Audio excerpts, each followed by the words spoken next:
Hi everyone, welcome for joining again. I'm Shovik. I'm here with Sam. We're going to talk about both business school and recruiting networking today. So thanks so much for joining.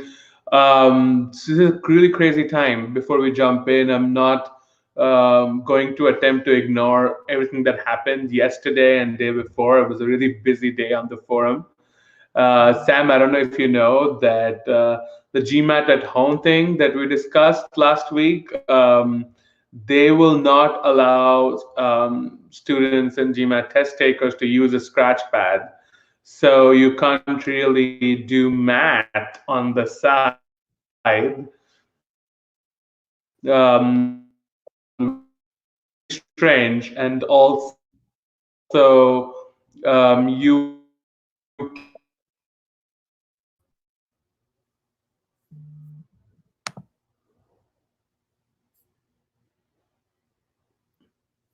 I think we may have a bit of trouble connecting.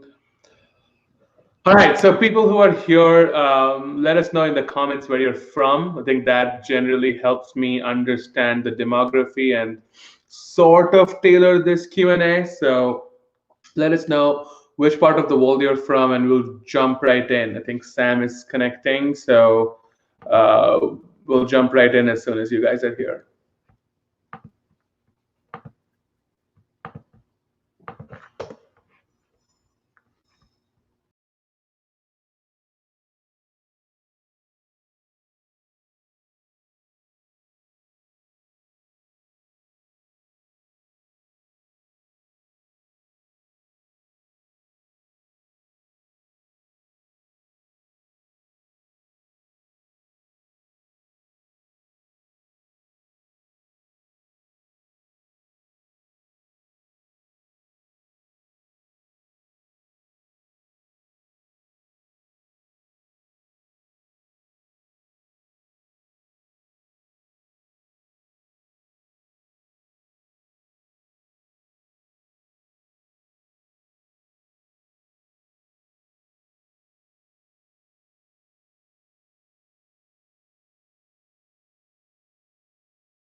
All right, Sam, can you hear and see me?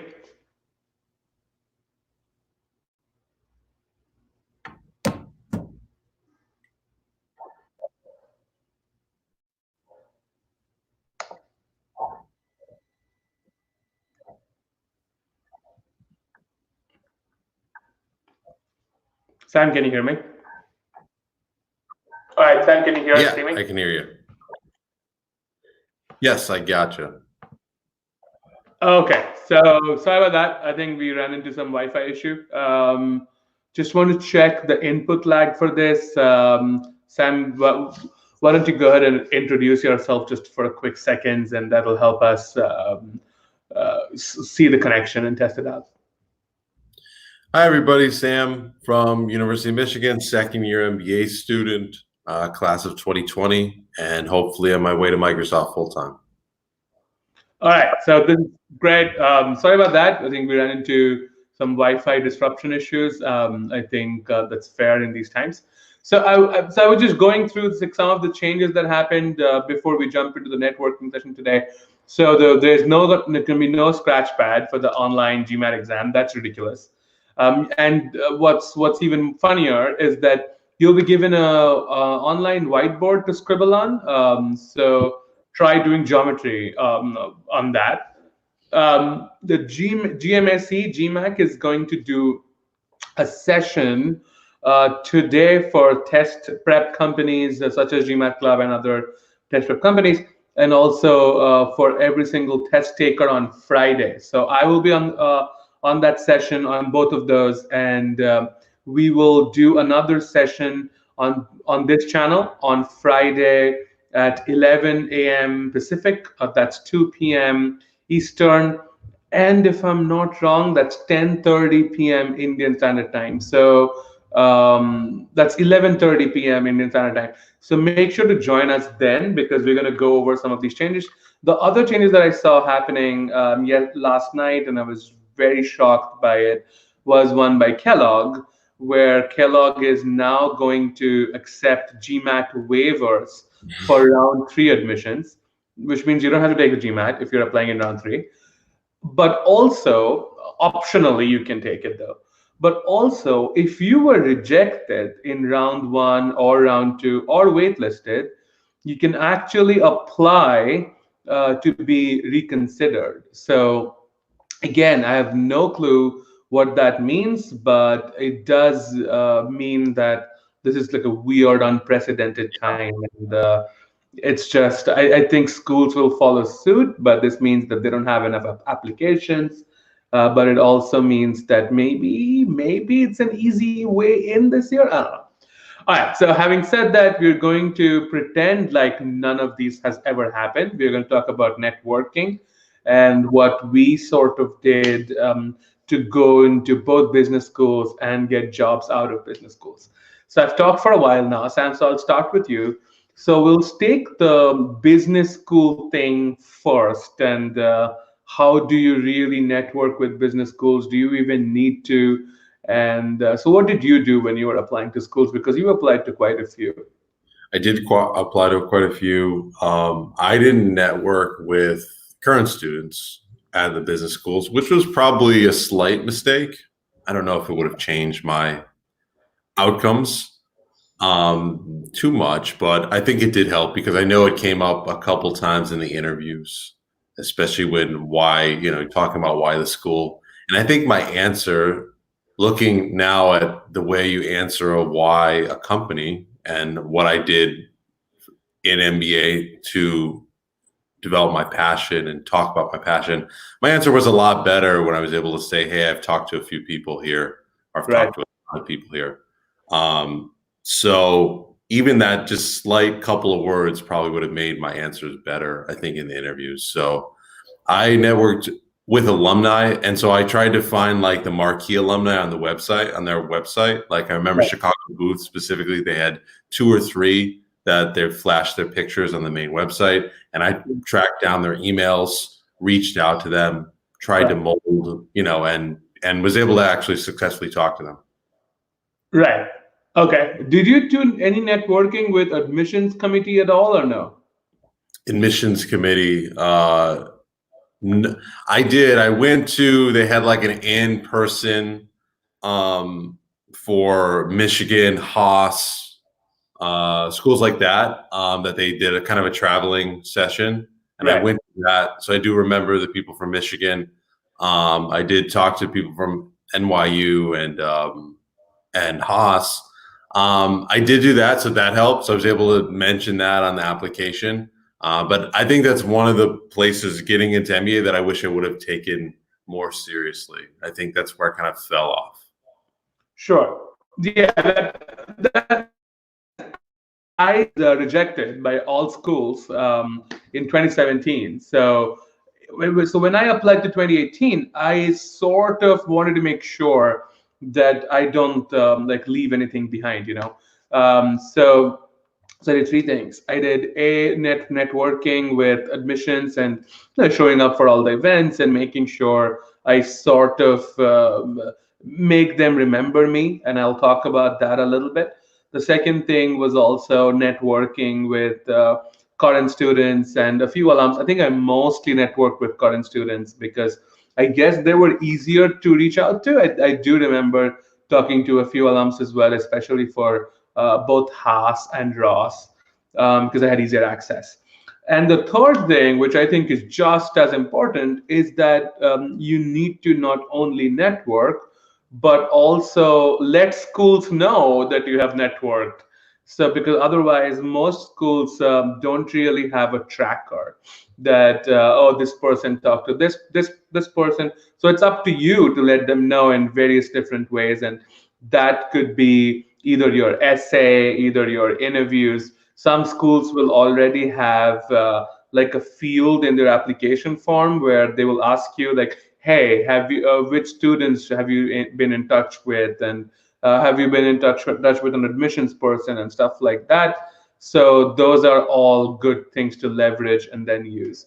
By the way, we're getting a lot of questions about the GMAT at home, GMAT online. I apologize for starting with that and giving an idea that this session is going to be about that. It's not. It's just so hard to avoid that topic.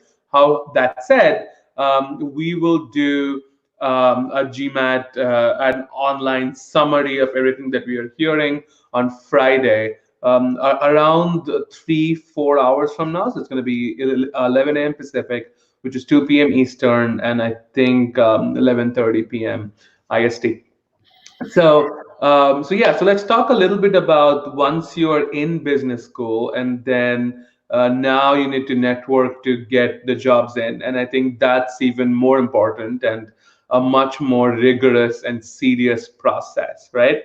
So then in that case, Sam, how did you approach that? I know you started super early. You definitely started before I did. Yeah.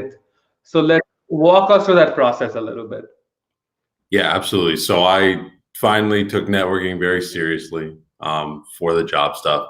And so I was starting MBA August, September 2018. And I actually started in March of 2018, right after I made the decision to go to Ross. And I was in the first round one. And so LinkedIn is the best tool for this. And I know through talking to others, a lot of people don't necessarily feel as comfortable right away, like just kind of blind, cold LinkedIning people, but it absolutely works. And you kind of be fearless. And you don't even need the premium account as well. That helps, but there's ways around it. And it's really a numbers game. It's really assembling that list of companies that you potentially want to learn more about and potentially know you're going to recruit for. And really cross-matching that with how many people from the school that you're either into already or going to go to that are at that company. And those are the first people that you should reach out to. And that worked very well for me. Right. And so, like, specifically, you mentioned LinkedIn, and you also mentioned reaching out to people separately. Can you tell me about the different companies you applied to and how networking was maybe different for those companies? Sure. So kind of the top of my list was Microsoft. Networking was easy with them because there's a ton of Michigan people and a ton of MBAs there. So it's really just a numbers game at that point. And you're most likely bound to get all the kind of numbers you need there. Another company that I went pretty heavy after was Salesforce.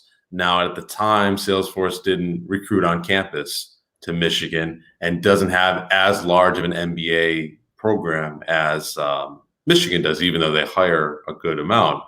So that took a little bit more of a pinpointed attack in trying to find people from Michigan. And I found them not necessarily at the HQ, but more in either customer relation or customer success roles in remote work, or even at Salesforce org. I found somebody there that was a really nice guy in New York.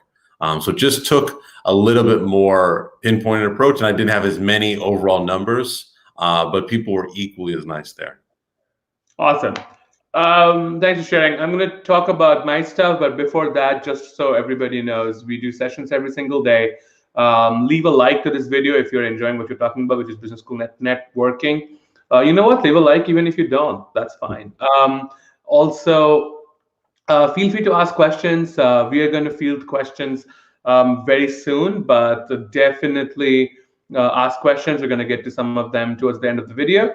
And third, we have a bunch of new videos lined up for the coming week and this week.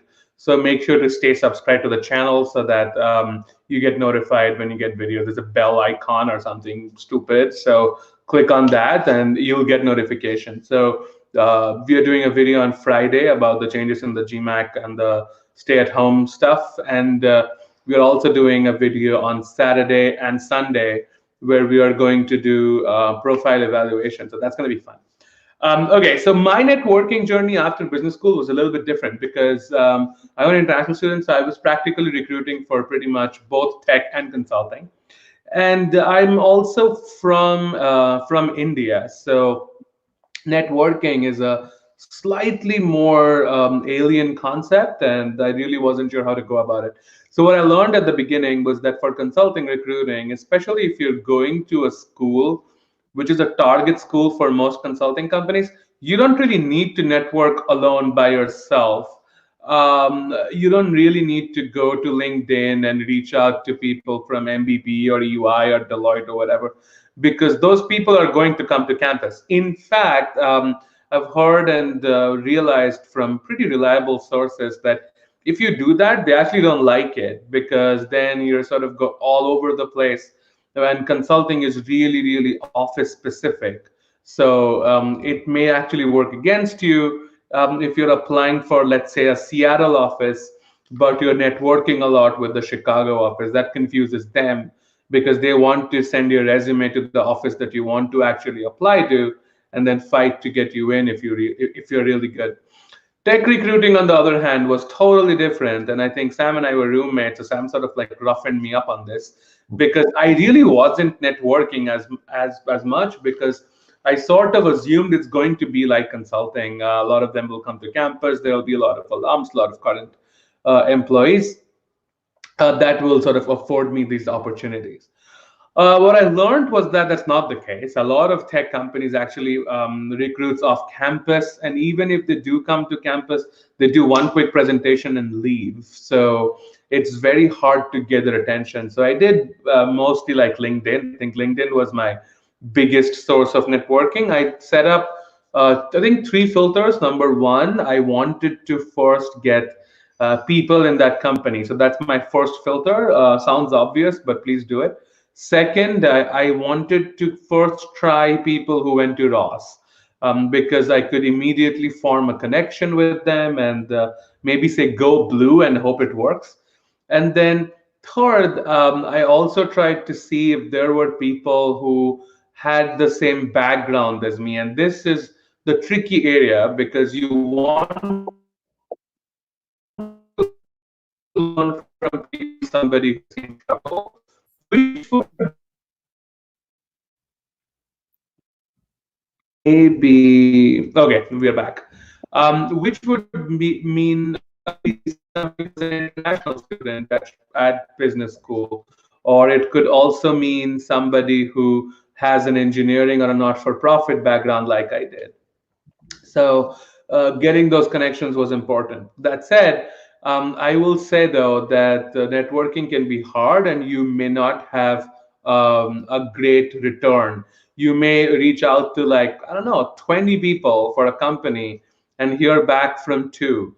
And by the way, that's a fair ratio. That's totally fair percentage. You should be happy that you're getting like a 10% return.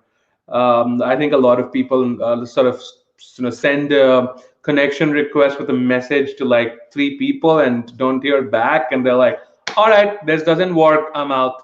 So that's not the right approach. If you look at my LinkedIn profile, you'll see that I have practically harassed people with messages. Again, don't follow that advice too hard. I'm obviously joking, so please don't go harass people. But I have reached out to at least 500 people, would be my ballpark, in 10 companies or 15 companies in my recruiting or networking attempts.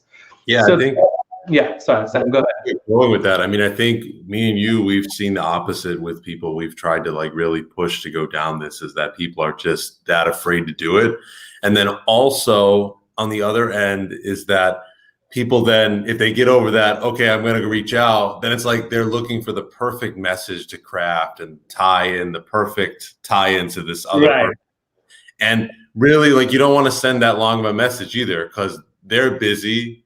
They know it's coming, but they don't want to waste too much time on reading this message. Yeah. So you don't have to, like, you only have to find the most, you could even find the most indirect tangential connection to something, just to say something, and that's fine. It doesn't have to be a perfect tie-in, and you don't have to not message somebody because you don't have an absolute deadlock in backgrounds with them. Right. Yeah. And I sort of reflect that with some of the messages that I've been getting since I've been doing these videos, both on LinkedIn. So, like I tend to respond better to messages that are quick and short, like, hey, I'm this. I was looking for this. Can you help me get that? So Yep. instead of like an essay of a message that tells me what this person's like background is and what was the name of their first pet. I don't need all that. So I would recommend not doing that. And also the other thing is like networking has a timing component built into it as well. Let's say you have this really famous or really significant alum working for Facebook, for example, in your school. And if you are reaching out to him when everybody else is also reaching out to him, the chances are that he's not going to respond to you. So the timing it and being early, especially for tech, is going to be really, really helpful. Generally, a networking email or a message should not have more than maybe like 3, 4 sentences. Like, "Hey, I'm Shovik. I'm from Michigan Raw School of Business. I'm really inspired by your work at Salesforce, Facebook, whatever. Do you have a few moments to chat this week or next?" That's it. Like that's all I would send to most of my messages, and I won't get a lot of replies, but whichever connections I made, I made sure to follow up. And often I would have to send reminders. There is no shame in sending someone a note that, hey, like, I know you must be really busy. I reached out to you last week. Completely understand if you don't have the time, but just making sure that you got this message. If you do have some time, I would love to take you up on it. I think that's absolutely fair and fine to say. Okay, so we're going to look at some questions right now. So feel free to send us questions about networking or anything else if that's on your mind. We have a good 10 minutes for questions. So let's see. I'm going to get a networking topic questions and to get us started because that's what you do, I guess. Is it a good option to go for online GMAT considering online GMAT will not be counted in the number of attempts? It depends, man. Like they have already started the enrollment, so you can enroll, see what happens. You can't cancel your score after you have received it. You can only cancel your score before you even know what it is. More to follow. Join us on Friday at 11 a.m. Pacific. Okay, given that top colleges, schools, they are not colleges, they're schools. Given that all the top schools are giving waivers and GMAT not giving any sanctions, whereas, oh, you were responding to the other question. Okay, that's fair. Sorry about that.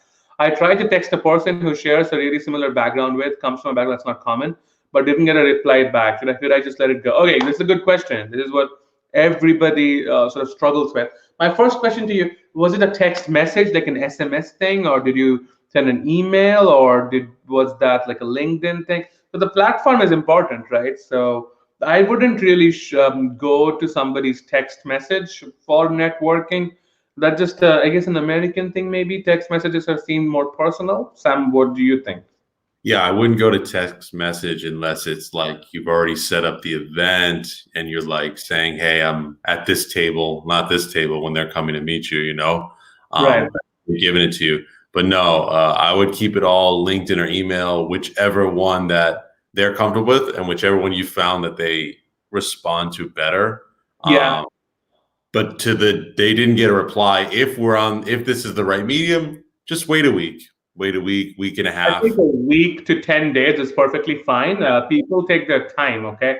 And also, like, look, this happens to me, and I'm sure this happens to you too. How often do you not respond to someone who wants something from you? Very often. It happens a lot.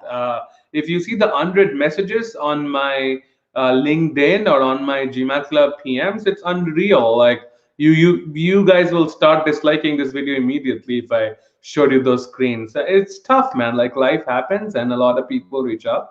I would wait for 7 to 10 days, maybe drop a kind note after that, and if that person chooses to not respond, just find someone else. There are plenty of other Yeah. people out there. I, Um, yeah, I think the biggest thing is if you have to go, you're gonna just plan on having to reach out to them, and so just be kind. You know, how many messages we get from like pushy salespeople on LinkedIn, and like the wording's awful. We weren't going to answer them anyway, but then the way they word them, it's like very like it's almost making you trying to make you feel guilty. Like, don't do any of that either. Yes, yeah, definitely don't make them feel like they are doing the wrong thing by not responding to you. I mean, they're Yeah, not. I mean, they have the it that doesn't make them a mean person. Maybe they're busy, man. Maybe they have a kid, the kid's crying or kid's sick. Or this stuff kind of stuff can happen all the time. By the way, talking about pushy salespeople, please like the video so that YouTube considers it a good one and pushes to other people, like such as yourself. So like the video, subscribe to the channel. That helps us out. All right. So another question. Can you go over some of the questions or discussions you guys had while networking with students and adcoms? Okay, Sam. So this is business school specific. So yeah. can you tell me about your conversations with alums that you network with? What did you talk about? Yeah, I mean, I think always a good one, no matter what you are, is what, you know, this alum was out there, this school for 2 years, they had this experience. What were the defining moments of that 2 years? You know, what should I go, if I get lucky enough to go to your school, what should I not miss? I think Right. that's a great question. That'll get them to think about that 1 or 2 times where they had an awesome experience. They'll start feeling good and they'll start feeling good about you because they're associating it to you. I think that's a great lead off question. Right, that's a good one. Look, general theme is people love to talk about themselves. When you get on a networking call, a lot of people go on this big monologue about their own life. No, you want to ask them about theirs. So some of the questions that I ask is like I sort of stalk them first because try to see what kind of career they went to after business school. So I would generally go with like, hey, I saw that you made a transition from this to this. How Yep. did you do it? How did you make that happen? And then I would often ask questions like, can you tell me three things you like the most about this school and three things you don't like? Often people get more honest and more candid if you ask them questions that they're not expecting. So, I mean, look, there is no like set bullet list of things that you can ask. So, like, have a few questions ready, but also be prepped to field off what that other person is saying, so that you can actually ask follow-up questions. And just so you know, follow-up questions are a lot better because they know that you're listening, right? So, all right, that makes sense. More question. So, should you start networking before August for tech? Yes, yes, you should. I did not. I still was lucky enough to get a tech job, but I struggled. So, Sam did, and his tech recruiting journey was much earlier and much smoother. So, Sam, do you want to talk about that? Yeah, absolutely. And I think even for the companies that are coming on your campus, if you wait till then and you wait to just talk to those people, there's going to be like millions of there's going to be a ton of people trying to talk to four people from the company. Reach out to if they come on campus, that means there's going to be a lot of people from your school that are already at that company, and so reach out to the ones that aren't coming as well. In addition, and Right. so I would just keep going. I mean, our rule, I think, that we came up with was you keep networking until you get a job that you like and accept it. Yep, yep. That's the only rule to follow. All right. But more questions. Okay. By the way, guys, lots of questions coming in. So thank you for that. We always like it when people engage. But we also just wanted to let you guys know that we have a lot of sessions here coming up. So just make sure to check the channel. If you go to the GMAT Club channel, the first tab it has upcoming GMAT MBA live stream so that you know which sessions are going to happen. Okay, so which mode is the best for networking, LinkedIn or email? I think a lot of people may disagree. I prefer LinkedIn. And the reason I prefer LinkedIn is that a lot of people, unless you're emailing current students, people may not check their old emails. So that can happen. And also, like if it's their official current work email, generally people tend to work on their email. So you may get a response. I prefer LinkedIn because LinkedIn is a platform that's built for stuff like this. So nobody blames you that how dare you reach out to me. Well, you're on LinkedIn. Like if you didn't want to be reached out to, why are you on LinkedIn? So I prefer LinkedIn. Sam, do you disagree with me?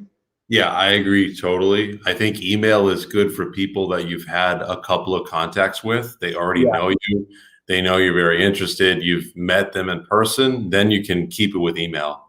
But I would use LinkedIn for the start to trying to curate and start any of those contacts. Yeah, and by the way, there are two ways to connect with someone on LinkedIn. You can send them a message, and I guess you have a limitations on messages if you don't have premium. By the way, if you get into business school, I'd recommend getting premium. Or you can connect with that person, do it from a desktop computer, like a web browser, not your phone. You can connect with that person and send a note Yeah. while you are connecting that you can give them some context. And again, make that note like one sentence. I'm Shovik from Ross, wanted to connect about Salesforce. That's it. I wouldn't write an essay. I don't think they will even let you. But the weirdest part is you can't do that on the phone. You can't connect with a note, which drives me absolutely nuts. Come on, LinkedIn, get it going. Okay, I guess.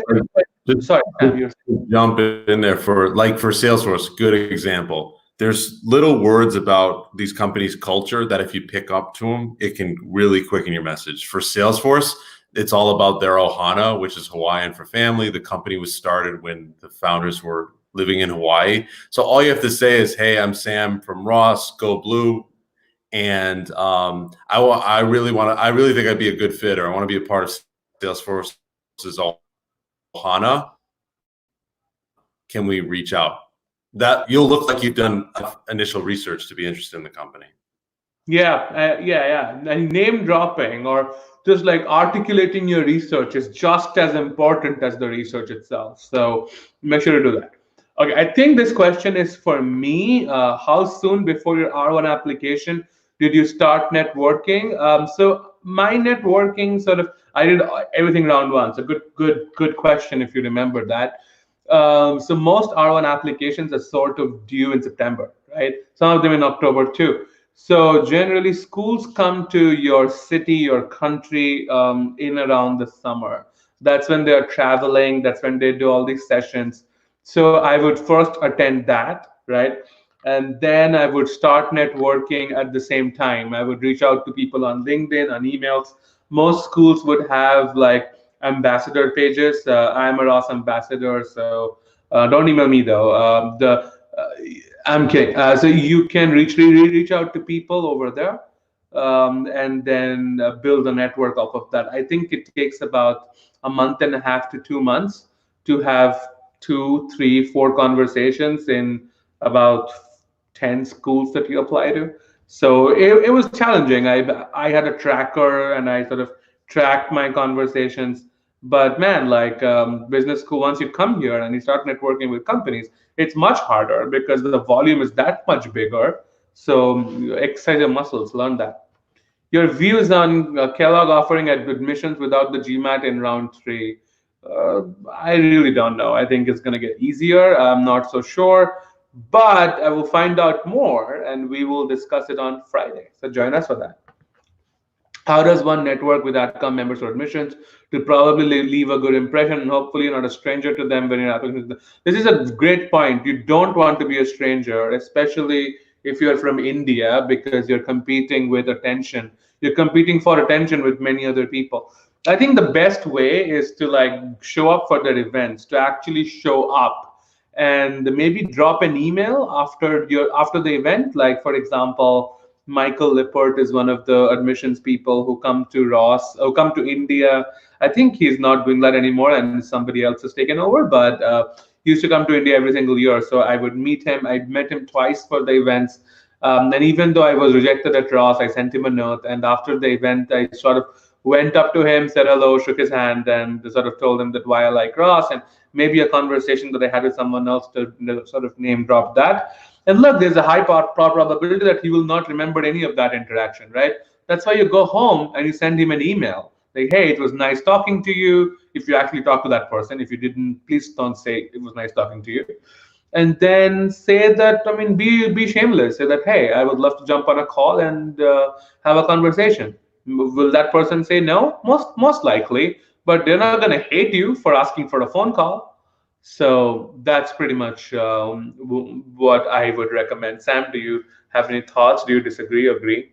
No, I agree. I think your magic words are can we jump on a call so I can learn more from you? I can learn more from you. Nobody's gonna hate you for wanting to learn more. Yeah. All right. So coming up with more questions. What are the right questions to ask current students, alumni during the admission process? We already went over this, so just back up the video a little bit and watch it again. But the long story short is get them talking about their experience. Try underline the fact that you are in the shoes that they were a year back or 2 years back. Sort of show that sort of familiar with that person, and then finally, like get them to sort of understand and be an advocate for your candidacy, trying to build that rapport. There's no magic question. Like if you ask that question, you'll automatically build this insane rapport with this person. That doesn't happen. I would start with, hey, what did you really like about Ross? What did you not like? Get some information beforehand about this person. Tell him or her that, hey, I know you did this. Can you tell me a little bit more? So if that person is a part of a club, ask about that club, even if you have no interest. That's generally helpful. All right, what should I ask alums for job recruitment, excellent job at school, as what the company is looking for? I mean, sure, you could.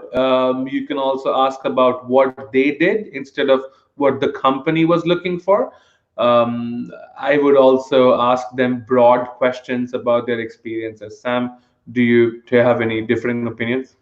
Yeah, I mean, I think everybody likes to talk about what they did to win, especially if they did something different than the herd, So I would ask them, hey, did you do anything different than the normal guidelines that career service was saying to get the jobs that you liked? And I think you actually get some interesting answers that you can apply, but you also get them to talk about themselves in a very positive way.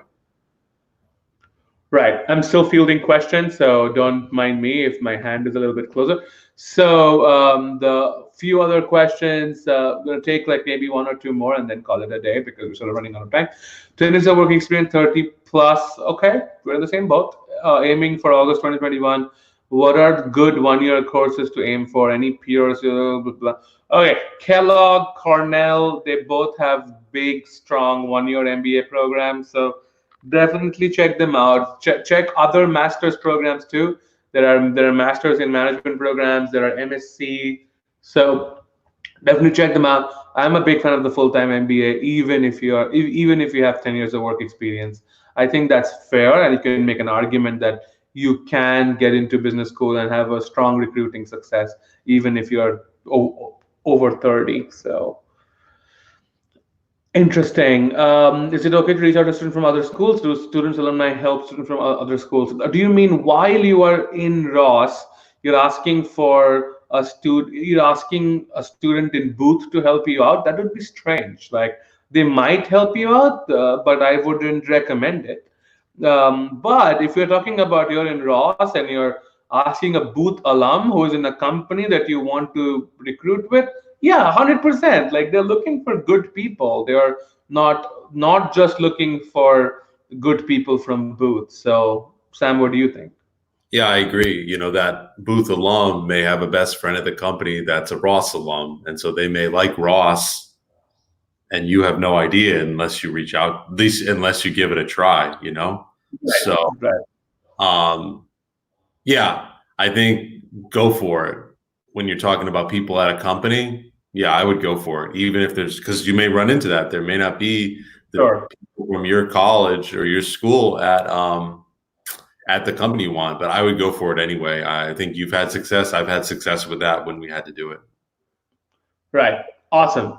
So that's sort of it. Unless I get like a really good question in the next few seconds, I'm sort of going to call it a day, just so that we are in the clear. My sessions are this Friday about the new changes. Then on Saturday, we're talking about how to select specific schools for specific career goals. Sam will be there for that too. And then on Sunday, we are going to look at some profile evaluations, and we're going to just evaluate profile and just have fun. We're going to appreciate some profiles. We're going to not appreciate some profiles. So I think that's going to be a fun session. 1 year programs from UK, I would look at GMAT Club and I would look at rankings and stuff, and I will start from there. But a lot of MBA programs in the UK are actually 1 year programs, like LBS or the 13-month program. I think Oxford, Cambridge, they all have 1 year programs. So check those out. Anyway, thanks you guys so much for joining. If you liked the video, leave a like, subscribe to the channel, and there's a lot of other videos coming up. So get yourself in the calendar for those as well. Thank you so much for joining. I'll see you guys on Friday. Bye, everybody. Be safe. Thanks, Sam.